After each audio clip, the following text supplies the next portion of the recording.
Hi, we're talking about Your Money Matters on NDTV Profit, and my name is Mathew. This show gets you actionable insight on everything personal finance related. And on some shows, what we try to do is we get you an interaction or insight from the people that manage your money. And we like to call it Know Your Fund Manager.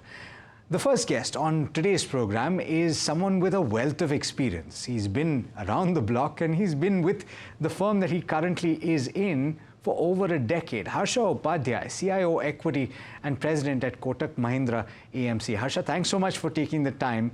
At last count, I'm told you manage over 90,000 crore rupees as a fund manager. So it's great to get your insight on the funds that you manage. And they are split between two very diversified funds, which is Flexicap and Multicap. And you've also got the large and mid-cap fund. So first, before we get into anything else, let me ask you about your journey so far. What have you learned? What are your key learnings over the course of your life as a fund manager?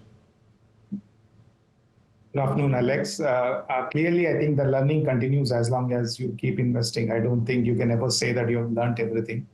And every time you believe that you've done the right thing, probably there is some surprise that comes and hits you. So to that extent, the learnings keep happening along the way. And I would say the first and foremost rule that I have set for myself is to keep portfolio diversified so that even if something which is not expected comes and surprises you, you should be able to navigate that and bear that volatility. And also build the portfolio from a longer term perspective so that there is not much of a churn in the portfolio and the transaction costs are reduced as well as your views are likely to pan out generally over the long term rather than in the short term. So to that extent, we play the same thing in the portfolios as well. Harsha, does that hold true in your own investment philosophy? I'm talking about now the way that you manage your own money and the way that you construct your own investment portfolio. Is this how you look at your own investments as well? Yeah, as far as our investments are concerned, no, I'm talking about you as an individual. Yes. I'm talking about that. As far as individual investments are concerned, there are certain regulations that we have to follow since we are part of the mutual fund industry and we occupy key managerial positions in investments in the industry. So there are certain guidelines and the compliance that we need to take care of. But within that, yes, that's how I manage my own investments as well. Not in the direct stocks, but generally in the funds that we manage. Oh, of course. I wasn't implying that so obviously you have skin in the game. You have to invest in the funds that you operate in. And so I wasn't implying anything else. But let's get to the philosophy that you have. You mentioned that you try to keep a lower churn. And I think investors broadly have a sense of how the different philosophies are that relate to building a portfolio. So there's, for example, a value strategy or a quality-oriented strategy or a growth strategy or a growth at a reasonable price strategy. And it's not necessary that you fit into any one of these buckets. But if you were to describe your investment style, how would it be? Alex, our investment philosophy has always been to use the growth at reasonable price philosophy and build a portfolio around that. And the reason is very simple. India has been an emerging market and there are several businesses which are continuously being available for investment. So it's a growth market. So to that extent, having a tilt towards growth is always beneficial. But at the same time, we do not want to overpay for our investments. So we keep an eye on valuations. So growth at reasonable valuations is what we try to achieve over our portfolio construction. And within that, there are three important pillars that we always evaluate on. One is business. The business has to be reasonably steady and there should be a reasonable amount of opportunities for that business to grow over a long period of time. So the competitive advantage in that business should be superior to others in the industry. Second one is management. Obviously, the management bandwidth, the management vision, their execution track record, and also how aligned they are with the minority shareholder interest. These are some of the issues that we really focus on. And in every case, the third filter is the most important filter, which is the valuation. So valuations on an absolute basis as well as on a relative basis within the industry within the market that it is operating, etc., would also be very keenly looked at. So that's how we build our portfolio over a period of time. And that construct, am I right in my statement when I say that you don't take cash calls and you're invested fully? And how do you utilize incremental proceeds that you get from investments? You are right. Generally, our philosophy is not to take cash calls because we believe that once the money comes into the equity fund, the investor as well as the advisor have looked at individuals' risk return profile, and they have made a decision in terms of investing into equity as an asset class. Once the decision has been made, then only the money comes into our funds, and we will manage it in the best interest of all unit holders. So even when, for example, when we are negative on the markets, on valuations or on the growth, etc., we try to look for opportunities which are relatively better, either from growth, either on valuations, and kind of try to position ourselves rather than taking a cash call. And the problem with the cash call is it's a double-edged sword. So you never know when it's going to work for you, when it's going to swiftly work against you. I mean, we have seen one instance a couple of months back, right? I mean, everything else looked gloomy, and the macro continued to be bothersome. However, the markets rebounded quite significantly over the last few weeks. So these are some of the things that we have learned over a period of time, that never take cash calls and try to remain fully invested and express your investment view through the stocks and the sectors that you invest into rather than just the cash. And also another point that I would like to highlight here is if we take cash calls without informing investors, without giving them a clear message in terms of when we are going to take that and how much we are going to take, etc., it can alter their asset allocation, right? Yeah. You as an investor, you would have made a certain allocation to equity, and that would change just because we are taking cash calls here. Yeah. So an investor would have a different asset allocation. Yeah. So we are not going to tinker around with that. That's a fair point that you're making. But when it comes to beating both peers as well as the benchmark consistently, Harsha, the obvious thing is you, as a fund manager, have to ensure that the portfolio falls less than the benchmark when the market is falling and gains more than the benchmark when the market is rising. It's easier said than done, of course. And so therefore, these metrics like down capture ratio, up capture ratio get studied by investors and by analysts over a period of time. But from your perspective, when you're analyzing your portfolio and your strategy, how do you look to beat the benchmark and your peers? Alex, first of all, we build our portfolios from a longer term perspective. While we look at the earnings visibility and everything else for the next few quarters, which is usually easier to predict in that sense on a relative basis, and also look at how sustainable those numbers are going to be over a long period of time, and where are the valuations. So that's the basic concept before identifying any stock. And once we have identified that stock, we also make portfolio quite diversified, because we know that every investment call that we have taken may not be correct or may not pan out the way we want to, we like it to be. So to that extent, we keep a diversified basket of stocks within the portfolio. And generally, when we say growth at reasonable price, what are we trying? We are trying to get a portfolio which has a couple of percentage points higher than the market or the benchmark average earnings growth. And for that, we do not want to really overpay. And if that thesis works, there could be volatility in different phases, different quarters, etc. We should be able to lock in the additional earnings growth that the portfolio is giving without overpaying for that. And that should result in the outperformance over the benchmark. That's the broad philosophy that we generally manage the funds with. Okay. I'm actually curious about this one aspect when it comes to the Flexicap fund. Harsha, you have over 50,000 crore of assets under management in that fund. And I see, as per the last record, it's about 58 stocks, and that might have changed in the last month. I'm yet to see the fact sheet.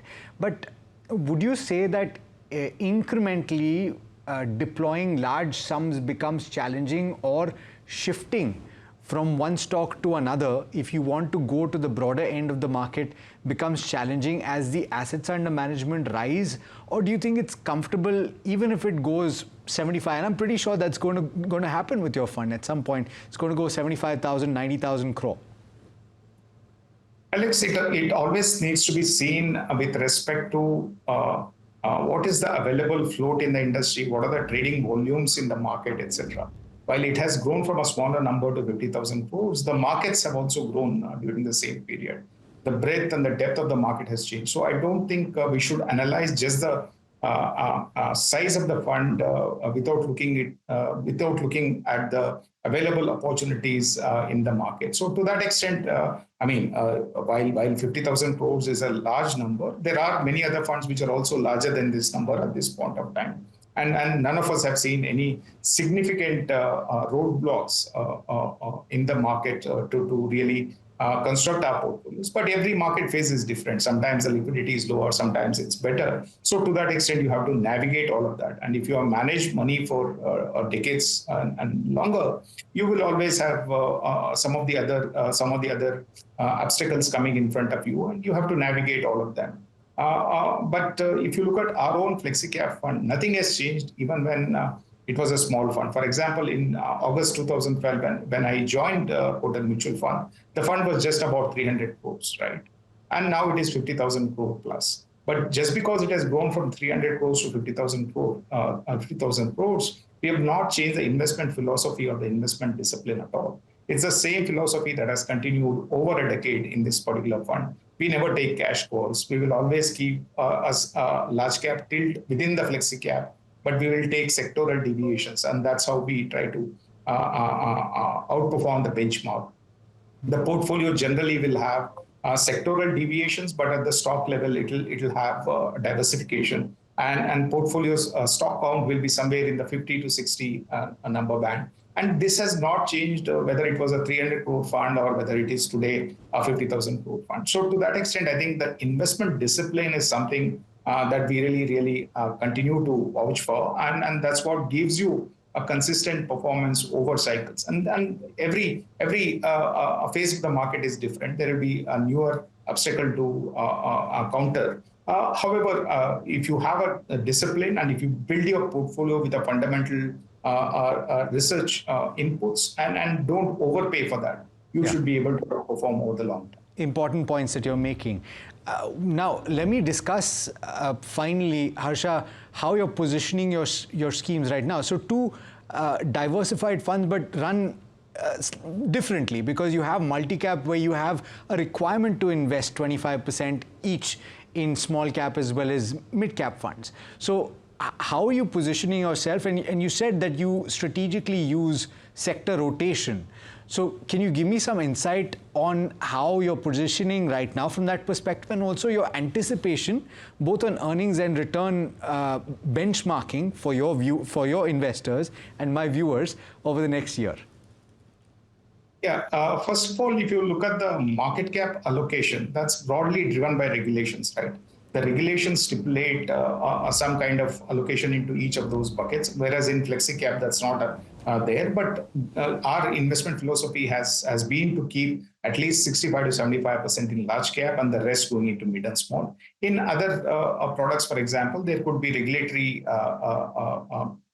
allocation patterns that are defined. And that's what we kind of operate within. However, as far as the sectoral deviations are concerned, there are no such restrictions.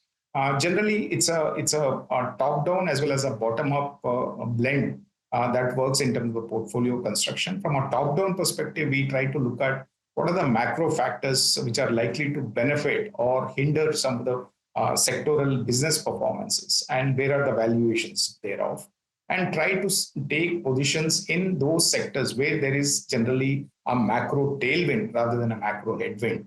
And within those selected sectors, we try to take bottom-up opportunities depending on growth and valuations. So at this point of time, since you asked me how are we looking at the markets and where are our overweight or where are our portfolios focused on, clearly our focus has been to construct a portfolio with a tilt towards domestic businesses in the last several quarters. And that has quite clearly worked out. As you would have seen, our domestic business is doing much better than global oriented or export facing businesses. And the struggle still continues in our view, given the fact that the tariff uncertainties still remain. It's not very clear how some of these global facing businesses would. So to that extent, most of these businesses have an underweight position in our portfolios.